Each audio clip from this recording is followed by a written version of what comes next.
Magandang araw po, welcome po sa aking channel, Love9TV. Patalasasan po, meron po ba kayong mga properties na napapabayaan or non-performing assets? Plan nyo ibenta, pero wala kayong oras sa pagbibenta nito. Kung ito'y pagkakatiwala nyo po sa amin, tawag lang po kayo sa aking numero. Usap po tayo, gawa ko po ng video for free. Yes, libre po, wala po kayong babayaran. Tutulungan po namin kayong mabenta ang inyong property. Kami na po bala sa marketing, sa boosting or paid ads. Even sa tripping, hindi na po kayo mapapagod sa pag-entertain ng mga buyers. Kami na po bala sa lahat. Tawag lang po kayo. Nandito po tayo ngayon sa Better Living Parañaque kung saan meron po tayong bagong video presentation. Isang brand new house and lot na may lot area na 132 square meters. Meron po itong floor area 184 square meters. Ito po yung covered carport na naka-tile flooring at kakasya po ang dalawang sasakyan. Sa dulo po meron pong 84 gallons na pressure tank in case ng water shortage. Ito po yung half meter setback, naka-tile flooring at dito naman po yung service area. May connection na rin po ito ng Meralco at Maynilad. Tungkol naman po sa internet provider, kayo na lang po ang magpapakonect. Then, dito po sa likod ng bahay ay meron pong pocket garden at malaki po ang espasyo na pwede nyong gawing open lanay. Yan po yung likod ng bahay. At sa taas po meron pong overhead tank na 500 gallons at meron din pong motor pump. Nasa loob po ito ng isang subdivision na meron pong 24-hour security at flood-free area. Ang kagandahan pa po dito, napakalapit lang po nito sa Doña Soledad na kung saan kompleto po lahat ng business establishments, even hospital. Mamaya po pag-usapan natin sa distance, location at travel time. Pati po presyo nito sa dulong parte ng video natin pag-uusapan. Ito po yung main door na naka-customize wooden door at stainless na doorknob. Welcome po dito sa brand new na bahay ni Madam at Sir. Napakalaki po ng spasyo nitong living area, high ceiling. Napaganda ng disenyo nitong ceiling cove design. At yan naman po yung hagdan o stairs. Dito po sa kabilang side ay meron pong customized sliding glass window na nag-serves as natural sunlight at natural ventilation. Ito naman po yung understairs storage. At mula po dito sa living area, check po natin itong powder room. Naka-solid wood door. Meron po itong water closet, hand basin, medicinal cabinet, at naka-tiled bathroom wall. So mula po dito sa powder room, lilipat po tayo dito sa may formal kitchen. Napakalaki po ng spasyo. Modern design tong kitchen. Then, naka-granite kitchen countertop. Meron pong modular cabinet. May center lamp. Meron pong storage ng kitchen utensils. At dito naman po yung dining area. Naka-ceiling cove design. May center lamp. At may sliding glass window papunta sa open lanay. Ito naman po yung maid's room. Naka-solid wood door. Malaki naman ang espasyo nito. Meron din pong sliding glass window. So maaliwalas naman, hindi mainit. At dito naman po yung sariling toilet and bath. Maayos din po ang toilet fixtures. Naka-tile bathroom wall. May water closet with bidet. Bathroom window. Shower. At meron pong hand basin at medicinal cabinet. Labas po tayo. So dito po ulit yung dining area. At ito po yung tinutukoy ko na sliding glass door. Actually, galing na tayo dyan kanina. Yung first part ng video. Yung meron pong pocket garden. At yan naman po yung perimeter fence. So buong property po ay nakabakod na. Ito naman po yung access door na papunta sa service area o dirty kitchen. At dyan po tayo galing kanina.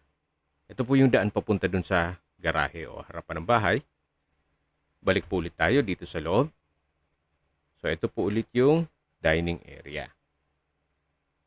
At ito naman po yung breakfast nook.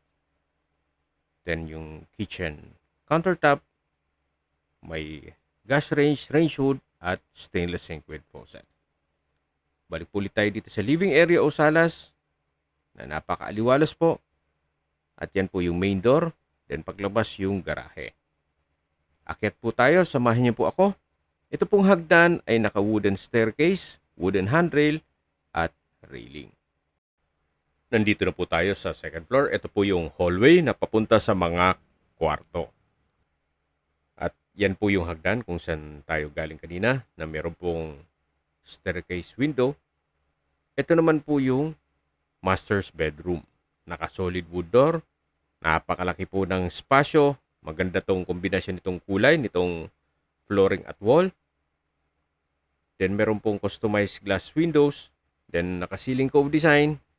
Napaganda ng disenyo. May mga outlet na rin po sa gilid nito. Yan po yung sliding glass windows. Kahit po sa dulo, meron din po mga outlet. Ito naman po yung walk-in closet. So, kaliwat kanan po yan. Na marami po kayong mga kagamitan na mailalagay. Then, naka-soft close hinges. At meron din pong drawer sa loob nito. Halos parehas din po ang disenyo dito sa kabila. Then may drawer sa loob. At meron din pong open shelves. Ito naman po yung toilet and bath. Naka-solid wood door. Then from floor to ceiling po ang tile bathroom wall. May bathroom countertop. Vanity mirror. Shower enclosure. Then overhead shower. At meron pong bathroom window.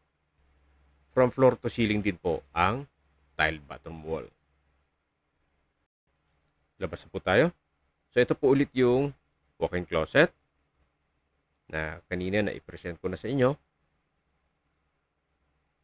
High ceiling din po dito sa side nito. Ganun din po dito sa master's bedroom. Meron pong access door dito na papunta naman sa balkonahe o terrace. Ito po yung naka-tubular railing at hanggang sa dulo po yan. Mula naman po dito, matatawag nyo inyong magiging kapitbahay na kung saan tahimik naman po ang lugar. At flood-free area. At malapad po itong concrete road. Makikita nyo naman, kahit magsalubungan o kahit tatlong sakyan ay kakasya po.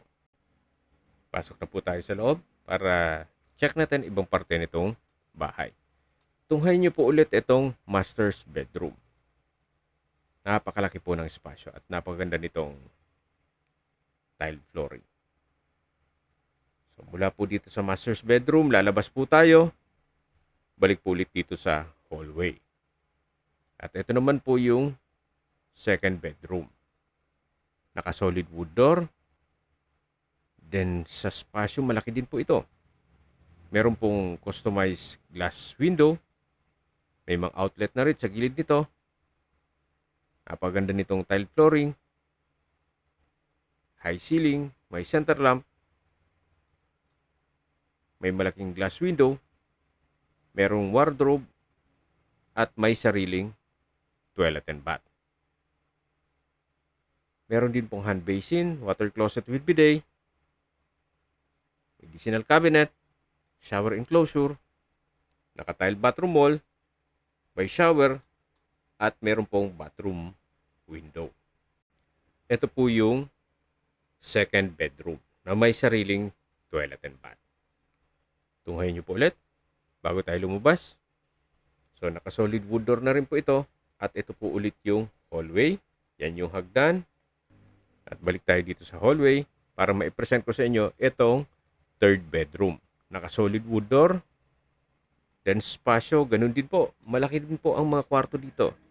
At hindi lang po doon, meron din po itong sariling toilet and bath na may hand basin, water closet with bidet, medicinal cabinet, shower enclosure, tile bathroom wall, may shower, at bathroom window.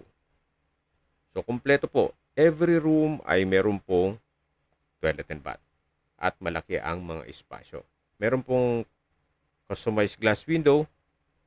may wardrobe, may study table with drawer, at may mga outlet na rin po sa gilid nito.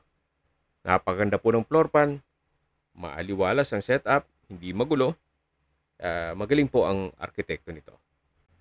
Habang naglilibot po tayo at pinagmamasdan niyo po itong buong kabahayan, pag-usapan na natin ang distance, location at travel time. Mula po sa Doña Soledad, ang distance is 2.3 kilometers at ang travel time is 8 minutes. Kompleto na po doon gaya ng public market, groceries, convenience store, drugstore, remittance center, banks, schools, church at hospital. Yan po yung lagi kong binabanggit sa inyo na dapat nyo i-consider sa paghanap ng property yung meron pong malapit na hospital.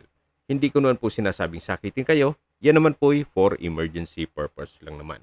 Mula naman po sa SM Bikutan at Skyway Ramp, ang distance is 5 kilometers at ang travel time is 10 minutes. Mula naman po sa Makati, ang distance is 14.1 kilometers at ang travel time is 33 minutes. Ganun din po sa MOA at BGC. 14 kilometers din po ang distance. At 30 to 40 minutes po ang travel time. Kasama na ang traffic. Mula naman po sa airport, ang distance is 12.2 kilometers at ang travel time is 35 minutes. Okay, sa presyo na po tayo.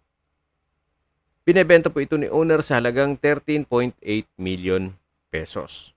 Kung may mga katanungan po kayo, tawag lang po kayo sa aking numero. At sa mga kababayan naman natin na sa ibang bansa, meron po akong Telegram. Sa mga iPhone user man, may message.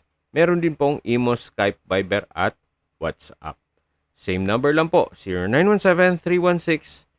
0917-316-3399. Sa mga nagtatanong naman po ng aming Facebook, meron po aming Facebook page na Nov9TV at Facebook Reels Video. Meron din pong TikTok at Instagram. May ibang YouTube channel po kami na The Nov9TV channel at Nov9TV Listings. Sana po naibigyan nyo ang video presentation. Paki-like and subscribe na lang po sa aking channel para ma-update din po kayo sa aking future listings. Kung sakali po hanap nyo mas malaking sukat na lupa, meron din po kami ibang listings na pwede nyong pagpilian.